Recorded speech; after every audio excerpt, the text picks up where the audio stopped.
Hello students, welcome to Tiwari academy. तो अब हम प्रश्नावली 5.2 आरंभ करेंगे। चलिए उसके प्रथम प्रश्न को पढ़ते हैं। यहाँ पर आपको बोला गया है कि निम्नलिखित सम्मिश्र संख्या का मापांक और कोणांक ज्ञात कीजिए। तो देखिए, सबसे पहले तो हम मापांक और कोणांक का मतलब समझ लेते हैं। अगर मान लीजिएगा आपके पास कोई भी सम्मिश्र संख्या है, जेड करके लिखा हुआ है और वो ए प्लस आयोटा बी है, तो उसका मापांक अर्थात जेड का मापांक को हम इस तरीके से लिखते हैं, बराबर, ये आपके पास फॉर्मूला होता है अंडर रूट ए स्क्वायर प्लस बी स्क्वायर। ये तो मापांक निकालने का फॉर्मूला हो गया। और इसी तरीके से जब आप कोणांक निकालेंगे तो कोणांक का मान आपके पास आएगा टेन इनवर्स बी बटे ए का मापांक। ध्यान रखना है कि कोणांक एक कोण होता है और उस कोण का मान हमेशा माइनस पाई से लेकर पाई के बीच में आना चाहिए, जहां पर पाई आपके पास सम्मिलित होता है। तो अभी आपने कोणांक और मापांक को निकालने का तरीका तो सीख लिया कि कैसे निकालते हैं एक जनरल फॉर्म में। अब इनका मतलब एक बार समझ लेते हैं। अगर देखिए, यहां पर आपने एक वास्तविक अक्ष बनाया और ये आपके पास काल्पनिक अक्ष हो गया, और कोई भी यहां पर मान लीजिएगा एक आपके पास सम्मिश्र संख्या दी हुई है जेड करके, तो ये ए प्लस आयोटा भी हो गई। तो जो मापांक होता है वो मूल बिंदु से अर्थात 0,0 से इस सम्मिश्र संख्या के बीच की दूरी होती है। तो अर्थात ये जो ओ, अगर मैं इस बिंदु को बोल दूं और ये जेड बिंदु है, तो ओ जेड जो होगा वही आपके पास मापांक कहलाता है। तो ओ जेड बराबर आपके पास जेड का मापांक आ गया, अर्थात सम्मिश्र संख्या का मापांक होता है, अर्थात मूल बिंदु से दूरी। अब कोणांक समझ लेते हैं। कोणांक आपके पास वह कोण होता है जो एक्स अक्ष की दिशा से, अर्थात यहां पर आप बोल सकते हो कि वास्तविक अक्ष से बनाया हुआ कोण होता है, लेकिन ध्यान रखना होता है कि जो कोण होता है थीटा, वो आपके पास माइनस पाई से पाई के बीच में ही होना चाहिए। तो अभी तक आपने मापांक और कोणांक का मतलब भी समझ लिया और कैसे निकालते हैं एक जनरल फॉर्मूला भी सीख लिया है। तो अब देखिए, अब हम प्रश्न की तरफ बढ़ते हैं। इस प्रश्न में आपको बोला गया था कि जेड बराबर -1 माइनस आयोटा रूट 3 है। तो सबसे पहले तो आपने जेड लिखा -1 माइनस आयोटा रूट 3। तो यहां से अगर आपको मापांक निकालना होगा तो मापांक आपके पास हो जाएगा जेड का मापांक, ये आपके पास फॉर्मूला था ए का होल स्क्वायर। जैसे ए तो यहां पर देखिए -1 आएगा और बी का होल स्क्वायर अर्थात माइनस अंडर रूट 3 का होल स्क्वायर।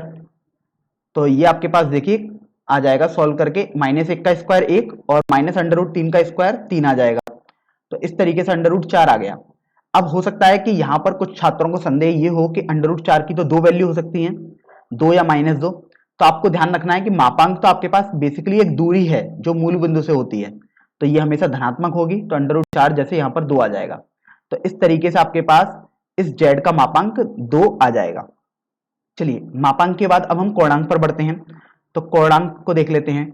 कोणांक अर्थात कितना कोण वो बना रहा है वास्तविक अक्ष से, तो वो आपके पास हो जाएगा टेन इनवर्स। अब आप देखिए आपके पास हो जाएगा माइनस का अंडर रूट 3 बटे माइनस का 1। तो यहां से आप देखिए ये आपके पास आ जाएगा टेन इनवर्स अंडर रूट 3, क्योंकि आपको तो बेसिकली मापांक लेना था। और यदि आप मापांक लोगे तो आपको पता लगेगा।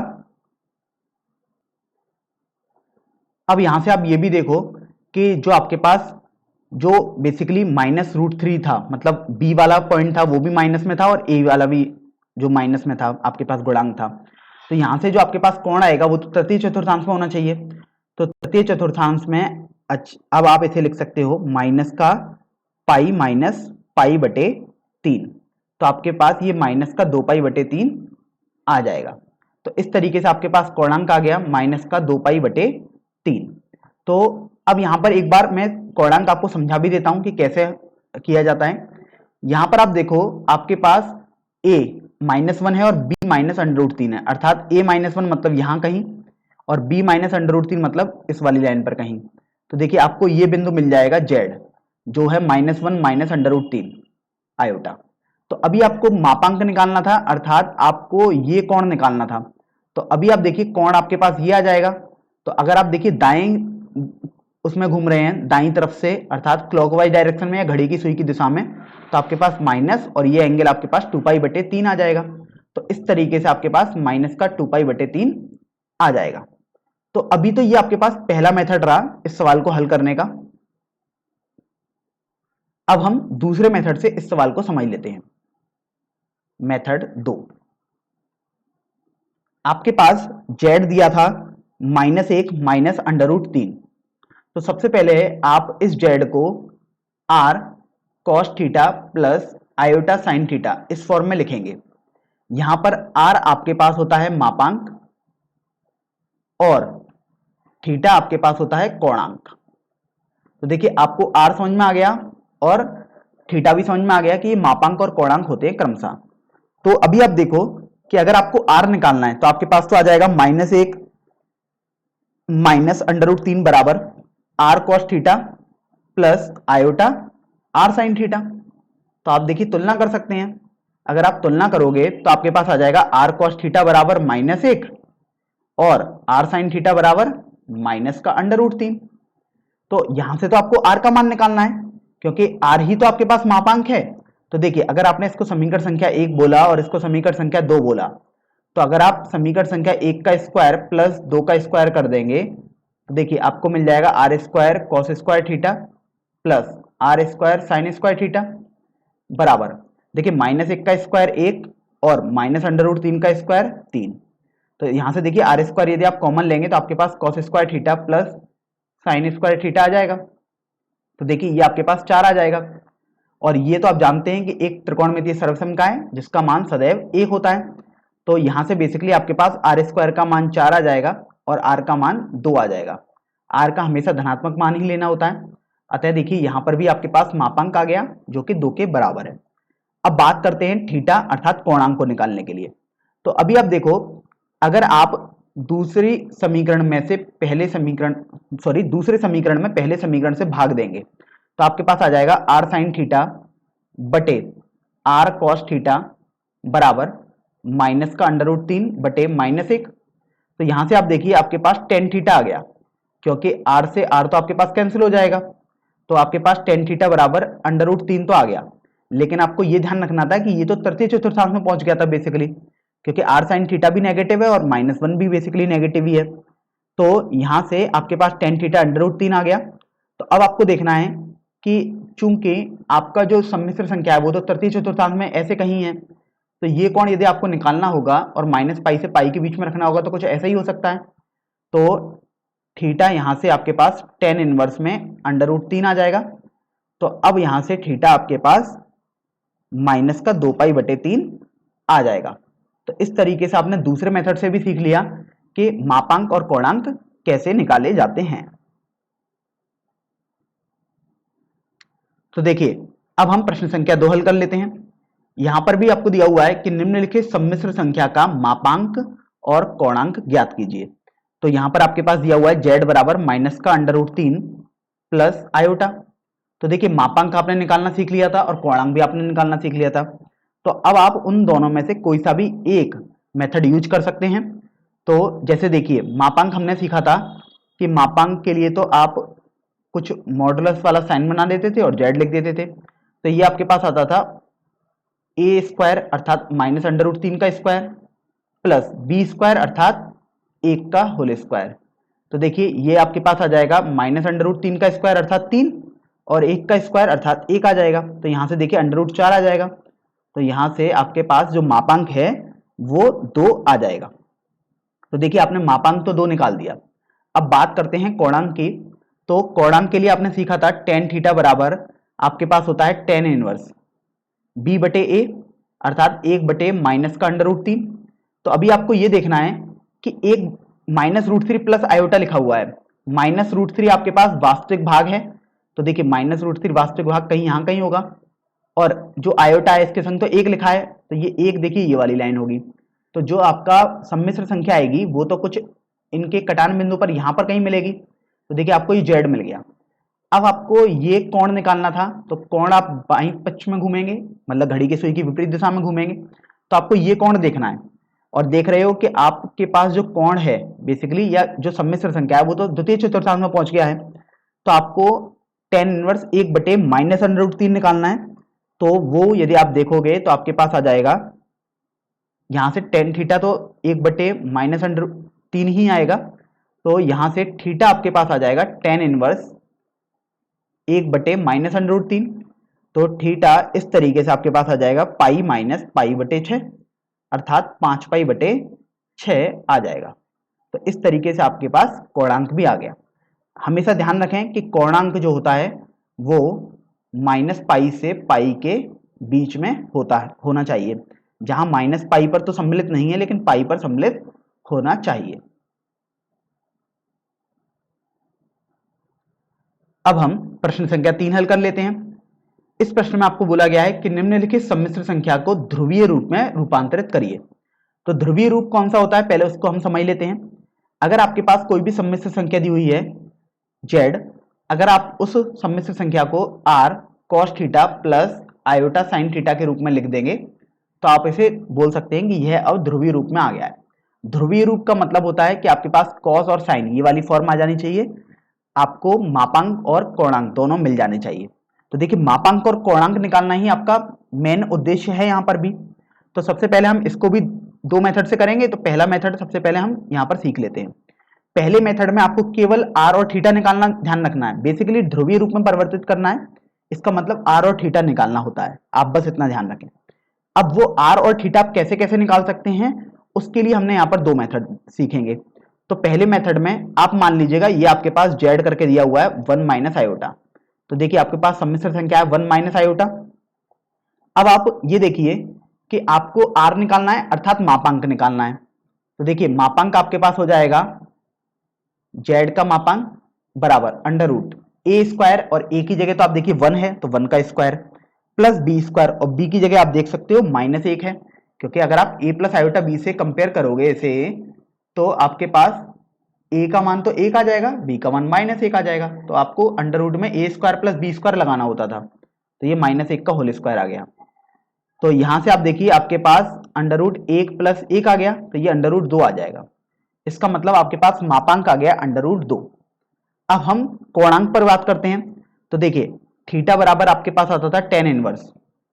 अब यहां से आप देखो b/a होता था, तो b/a अर्थात -1/1 आएगा।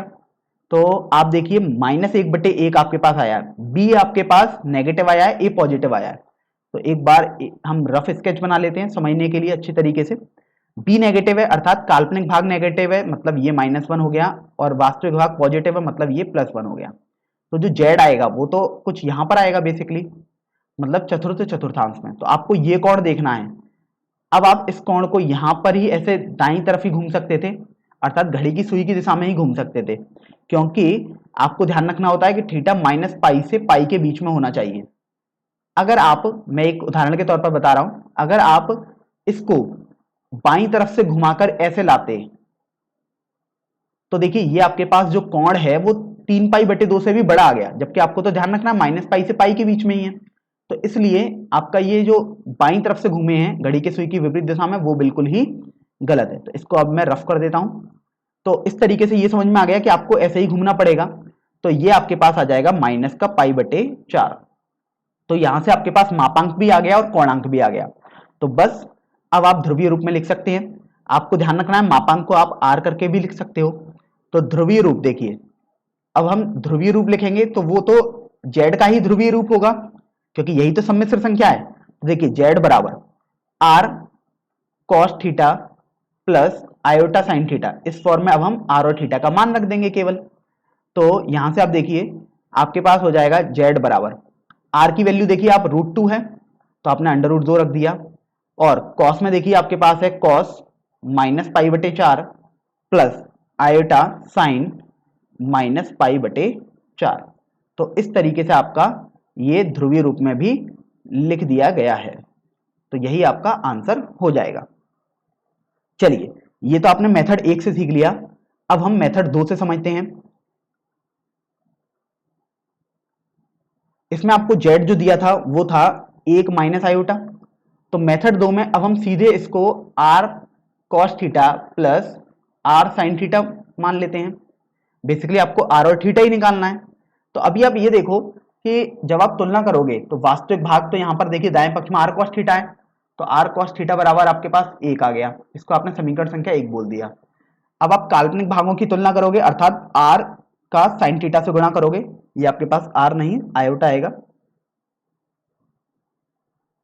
तो देखिए r sin थीटा बराबर -1 दिख रहा है यहां से तुलना करने पर, ये आपने द्वितीय समीकरण मान लिया। अगर आप प्रथम समीकरण का स्क्वायर प्लस द्वितीय समीकरण का स्क्वायर कर देंगे तो देखिए आपके पास आ जाएगा r square cos square theta plus r square sine square theta बराबर, देखिए इसका स्क्वायर भी करेंगे तो 1 का स्क्वायर प्लस -1 का स्क्वायर आपको करना पड़ेगा। तो यहां से आप देखेंगे कि आप r स्क्वायर को तो कॉमन ले सकते हैं क्योंकि दोनों पक्षों में आ रहा है, r स्क्वायर को कॉमन लिया तो cos square theta plus sine square theta आपके पास देखिए ये 1 आ जाएगा स्क्वायर करने पर, ये भी 1 ही आएगा तो ये 2 आ गया। इस तरीके से आपके पास r स्क्वायर का मान 2 आ जाएगा, तो r का मान तो धनात्मक ही लेना होता है तो ये √2 आ जाएगा। तो देखिए r का मान आपके पास √2 आ गया।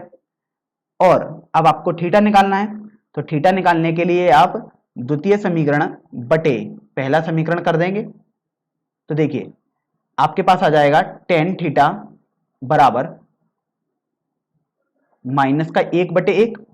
तो अभी आप ये देखो कि ये आपके पास थीटा को बना देगा tan इनवर्स -1/1, तो ये आपके पास माइनस का π/4 हो जाएगा। तो देखिए इस तरीके से आपके पास r आपने निकाल लिया था और उसी तरीके से आपने थोड़ा सॉल्व करके थीटा भी निकाल दिया। अब आपको तो बेसिकली z को लिखना था, तो ध्रुवीय रूप तो आपके पास ये होता है r cos theta plus iota sine theta. देखिए यहां पर आपके पास आ जाएगा z बराबर r cos theta plus iota sine theta से। तो आप देखो r का मान तो आपने √2 निकाला है और थीटा का मान -π/4, तो आप यहां पर रख देंगे तो z का मान हो जाएगा √2 cos -π/4 प्लस आयोटा साइन में -π/4। तो इस तरीके से आपका ये ध्रुवीय रूप आ जाएगा। तो आप चाहें तो कोई सा भी मेथड अपना सकते हैं उत्तर पुस्तिका में आंसर करने के लिए, दोनों ही मेथड आपके पास बिल्कुल सही हैं। अब हम प्रश्न संख्या 4 की तरफ बढ़ते हैं। यहां पर आपको दिया हुआ है कि निम्नलिखित सम्मिश्र संख्या को ध्रुवीय रूप में रूपांतरित कीजिए, और आपके पास सम्मिश्र संख्या बोली गई है z बराबर -1 प्लस आयोटा। आपने इसको z मान लिया तो आपने -1 प्लस आयोटा लिख दिया।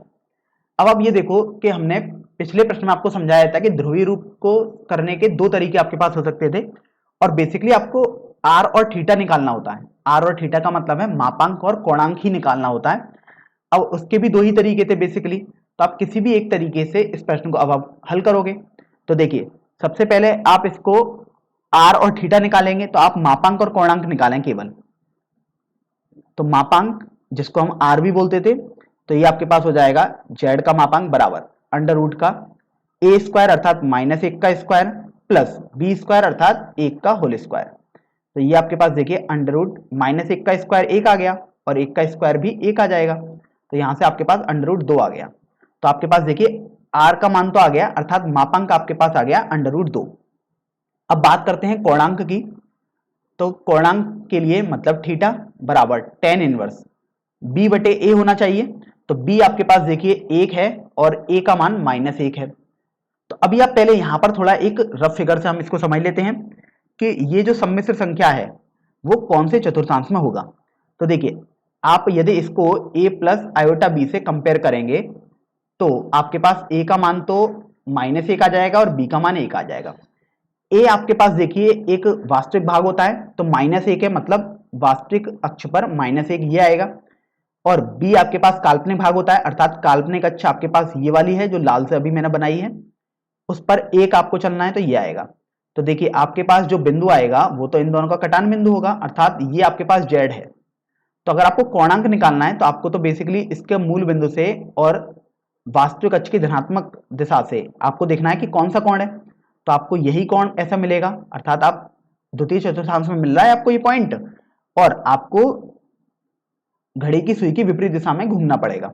तो अभी आप देखो कि tan इनवर्स -1 द्वितीय चतुर्थांश में कौन सा कोण हो सकता है, तो वो आपको मिलेगा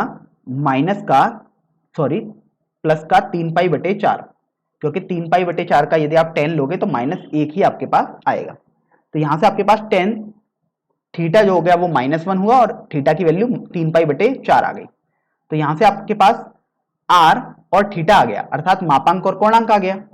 तो अभी आप देखो कि ध्रुवीय रूप में परिवर्तित करने के लिए आप लिखते थे r cos theta plus iota sin theta.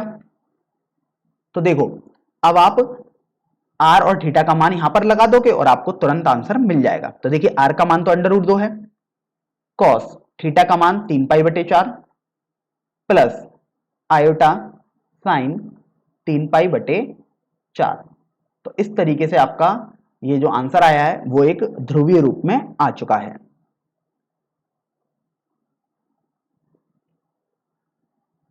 अब हम अगले प्रश्न पर बढ़ते हैं, प्रश्न संख्या 5 पर। इस प्रश्न में बोला गया है कि निम्नलिखित सम्मिश्र संख्या को ध्रुवीय रूप में रूपांतरित कीजिए। और आपके पास सम्मिश्र संख्या दी हुई है -1 माइनस आयोटा। तो देखिए आपने लिखा z बराबर -1 माइनस आयोटा। ध्रुवीय रूप में परिवर्तित करना है, अर्थात आपको z r cos theta plus iota sine theta के रूप में दर्शाना है। तो इसका मतलब आपको तो r और थीटा निकालना है, और r और थीटा आपके पास मापांक और कोणांक ही होते थे क्रमशः। तो देखिए अब आप मापांक निकालेंगे, अर्थात r निकालेंगे, तो वो आपके पास हो जाएगा z का मापांक बराबर √ का a² अर्थात -1 का स्क्वायर। और देखिए यहां पर तो आपके पास b भी -1 ही है, तो ये आपके पास देखिए -1 का स्क्वायर तो 1 आ गया, और -1 का स्क्वायर यहां पर भी 1 आ जाएगा, तो ये √2 आ जाएगा। तो यहां से आपके पास मापांक तो आ गया, वो आया √2। तो अगर आप इसको a प्लस आयोटा b से तुलना करोगे तो आपको a का मान -1 मिल जाएगा और b का मान -1 मिल जाएगा। अब आप यहां पर देखो, जब आप कोणांक निकालोगे, कोणांक तो आपके पास थीटा होता था जो कि आता था tan इनवर्स b/a अर्थात -1/-1। तो अब आप यहां से देख सकते हो कि आपके पास y कोऑर्डिनेट, अच्छा अर्थात जो काल्पनिक भाग है वो भी नेगेटिव है और वास्तविक भाग भी नेगेटिव है, तो ये तृतीय चतुर्थांश में बन गया। और अगर आपको ऐसे समझने में दिक्कत है तो आप एक बार इसका रफ ग्राफ बना लो। तो देखिए वास्तविक अक्ष ये हो गई और काल्पनिक अक्ष आपके पास ये वाली आ गई जो ऊर्ध्वाधर है। अब यहां से देखो आपके पास a-1 है अर्थात वास्तविक भाग -1 है, b-1 है अर्थात काल्पनिक भाग भी -1 है। तो अभी आप देखोगे कि जो आपके पास जो बिंदु आएगा वो तो कुछ यहां पर आएगा, तो ये आपके पास सम्मिश्र संख्या z का पॉइंट आ गया। अब आपको ये कोण निकालना होता है, तो अगर आप इस कोण को ऐसे अर्थात घड़ी की सुई की विपरीत दिशा में घूमेंगे तो आपको दिख रहा है कि ये तो आपके पास पाई से बड़ा कोण हो जाएगा, लेकिन आपको तो ध्यान रखना है कि जो कोणांक है वो -पाई से पाई के बीच में होता है, तो आप इसको तो हटा देंगे, मतलब ये तो नहीं है आपके पास। अब आप देखिए कि आपको कोण देखना है, तो अब आपको घड़ी की सुई की दिशा में ही घूमना पड़ेगा, अर्थात ऐसे कुछ घूमना पड़ेगा। तब आप देखिए ये आपके पास जो कोण आएगा वो 3π/4 आ जाएगा। तो इस तरीके से आपके पास मापांक आ गया और कोणांक भी आ गया। अब आपको इसको ध्रुवीय रूप में दर्शाना है, तो आपको लिखना था z को r cos theta plus iota sine theta के रूप में। तो देखिए अब आप r और थीटा का मान यहां पर लगा दोगे, तो देखिए z बराबर r का मान तो √2 cos, यहां से यहां मैं बड़ा कोष्ठक लगा देता हूं क्योंकि अंदर हम छोटा कोष्ठक यूज करेंगे।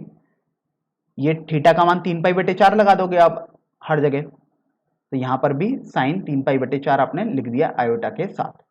तो इस तरीके से आपका ये ध्रुवीय रूप में सम्मिश्र संख्या आ चुकी है।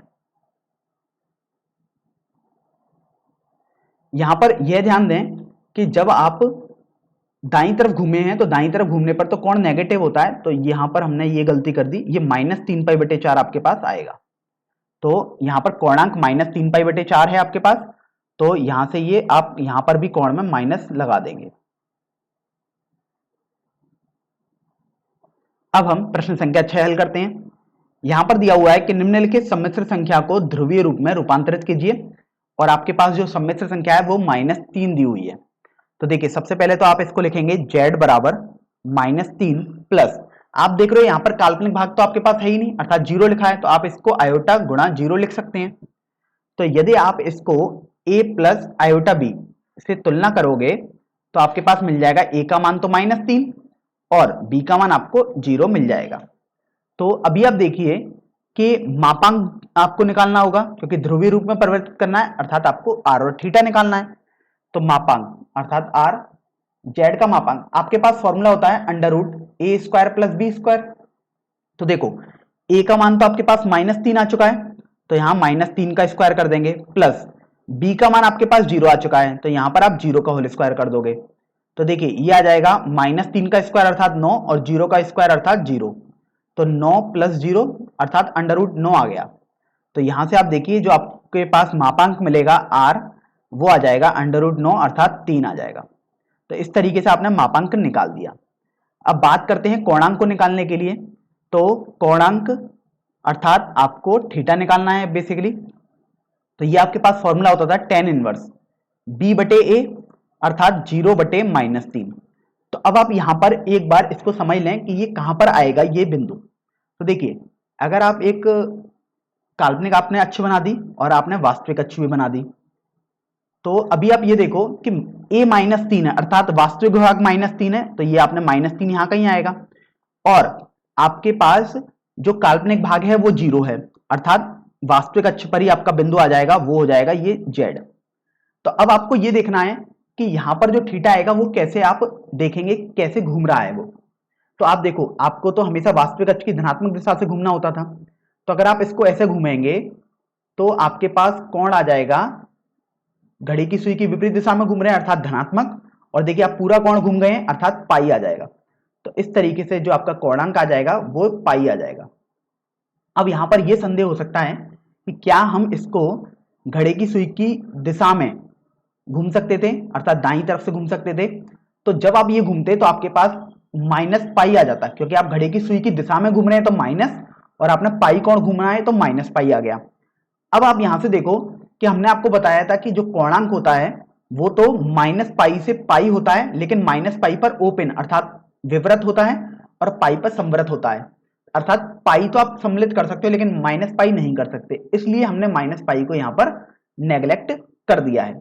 तो इस बात का आप बहुत अच्छी तरीके से ध्यान रखें, ये यहां पर गलती होने के चांसेस होते हैं।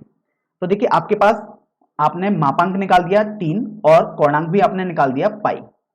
अब आपके पास जब मापांक और कोणांक आ ही गया, तो अभी आप ध्रुवीय रूप में लिखने के लिए लिखेंगे r cos theta plus iota sine theta. तो जब r और थीटा आ गया तो आप r और थीटा की वैल्यू लगा देंगे, तो आपके पास z आ जाएगा 3 cos pi plus iota sine pi.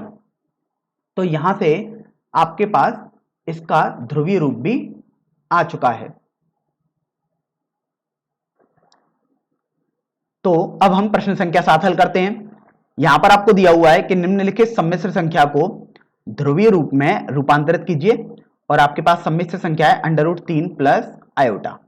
तो देखिए सबसे पहले तो आप इसको लिख लीजिएगा z बराबर √3 प्लस आयोटा। अगर आप इसको a प्लस आयोटा b से तुलना करोगे तो आपके पास मिलेगा a का मान √3 जो कि वास्तविक भाग है, और b अर्थात आयोटा का गुणांक है जो, तो वो आपके पास 1 मिल गया।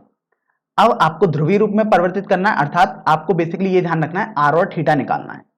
तो देखिए मापांक निकालना है अर्थात r, तो वो हो जाएगा z का मापांक बराबर, फॉर्मूला था आपके पास √a² प्लस b स्क्वायर।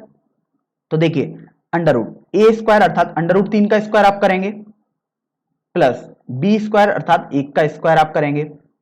तो देखिए √3 का स्क्वायर तो आपके पास 3 आ जाएगा, और 1 का स्क्वायर आपके पास 1 आ जाएगा, तो यहां से आपके पास √4 आ गया। तो यहां से जो r आएगा वो सॉल्व करने पर आपके पास 2 आ जाएगा। तो देखिए मापांक आपने बहुत आसानी से निकाल दिया। इसी तरीके से अब हम कोणांक को भी आगे निकालेंगे। तो देखिए कोणांक अर्थात थीटा, इसका फॉर्मूला था आपके पास tan इनवर्स b बटे a। तो देखिए b का मान तो आपके पास आ गया है 1, देख सकते हैं, और a का मान √3 है, तो 1 बटे √3 आ गया। तो अभी आप ये देखो कि दोनों धनात्मक है, वास्तविक पक्ष भी और काल्पनिक भाग भी। तो यहां से अगर आप देखोगे इसको, तो देखिए वास्तविक भाग अर्थात a आपके पास √3 है, और काल्पनिक भाग अर्थात b आपके पास 1 है। तो आपके पास जो सम्मिश्र संख्या आएगी वो तो ये आएगी z। तो अभी आप ये देखो जो मूल बिंदु से अगर आप इस लाइन को ज्वाइन करोगे, आपको देखना है कि आप कैसे घूमेंगे। अगर आप ऐसे घूमेंगे तो देखिए -पाई से पाई के बीच में आ रहा है थीटा, और वो थीटा प्रथम चतुर्थांश में अर्थात tan इनवर्स 1/√3। अब ये काफी सरल हो गया और ये 30 डिग्री अर्थात π/6 आ जाता है। तो यहां से आपके पास थीटा आ गया और आपने यहां से देखिए r भी निकाल लिया था अर्थात मापांक भी निकाल लिया था। अब आपको इसका ध्रुवीय रूप लिखना है। तो ध्रुवीय रूप के लिए आपको बस लिखना होता था z बराबर r cos theta plus iota sine theta की फॉर्म में। तो अभी आप देखो r और थीटा के मान लगा दोगे क्योंकि r और थीटा तो आपने पहले ही निकाल लिया है। तो आपके पास आ जाएगा z बराबर r की जगह 2 और cos थीटा और साइन थीटा में जो थीटा आ रहा है वहां पर आप π/6 लिख देंगे। तो cos π/6 प्लस आयोटा साइन π/6। तो इस तरीके से आपका ये ध्रुवीय रूप हो जाएगा। अब हम प्रश्नावली 5.2 का सबसे अंतिम प्रश्न अर्थात प्रश्न संख्या 8 हल करते हैं। यहां पर दिया हुआ है कि निम्नलिखित सम्मिश्र संख्या को ध्रुवीय रूप में रूपांतरित कीजिए और आपके पास सम्मिश्र संख्या देखिए आयोटा दी हुई है। तो सबसे पहले आप लिखेंगे z बराबर आयोटा। तो देखिए अगर आप इसको a प्लस आयोटा b की फॉर्म में लिखेंगे अर्थात आप इसको वास्तविक भाग और काल्पनिक भाग दोनों में दर्शाएंगे तो आप 0 प्लस आयोटा गुणा 1 लिख सकते हैं। तो अभी आप यदि इसको a प्लस आयोटा b से तुलना करेंगे तो आपके पास a का मान तो 0 आ जाएगा अर्थात वास्तविक भाग और b अर्थात काल्पनिक भाग आपके पास 1 आ जाएगा। अब यहां पर ध्रुवीय रूप में परिवर्तित करना है अर्थात आपको ध्यान रखना था कि r और थीटा निकालना है। तो देखिए r अर्थात मापांक होता था। तो चलिए मापांक पर हम पहले बढ़ते हैं। z का मापांक होता था आपके पास √a² प्लस b²। ये फॉर्मूला था आपके पास √a² अर्थात 0 का स्क्वायर प्लस b² अर्थात 1 का स्क्वायर। तो देखिए 0 का स्क्वायर तो आपके पास 0 आ गया और 1 का स्क्वायर आपके पास 1 आ गया तो √1 आया। जब आप इसकी गणना करोगे तो r का मान तो आपके पास 1 आ गया। तो यहां से आपके पास जो सम्मिश्र संख्या z थी उसका मापांक 1 आ गया। अब हम आगे बढ़ेंगे तो अब हम कोणांक निकालेंगे। तो देखिए कोणांक अर्थात आपको अब थीटा निकालना है।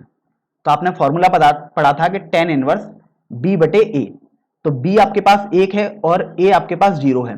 तो ये देखिए ये तो अपरिभाषित हो गया 1/0 क्योंकि हर में कहीं भी अगर आप 0 आएगा तो आप बोलेंगे अपरिभाषित हो गया।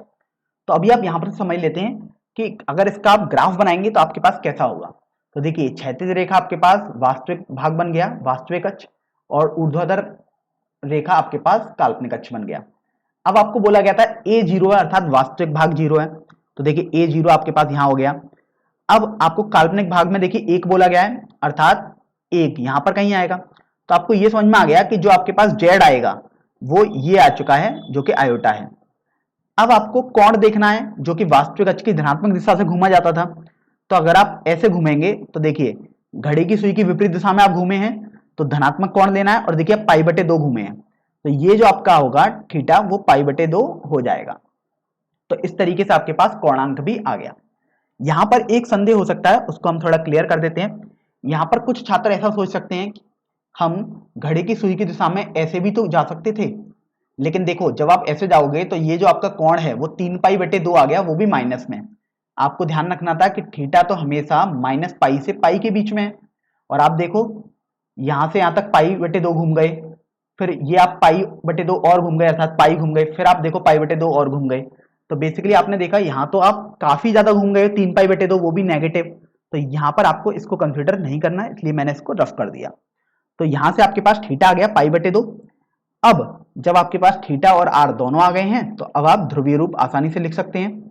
तो देखिए ध्रुवीय रूप होता था z का मतलब r cos theta plus iota sine theta. तो अभी आप r और थीटा का मान तो निकाल चुके हैं तो वो मान अब आप यहां पर रख देंगे।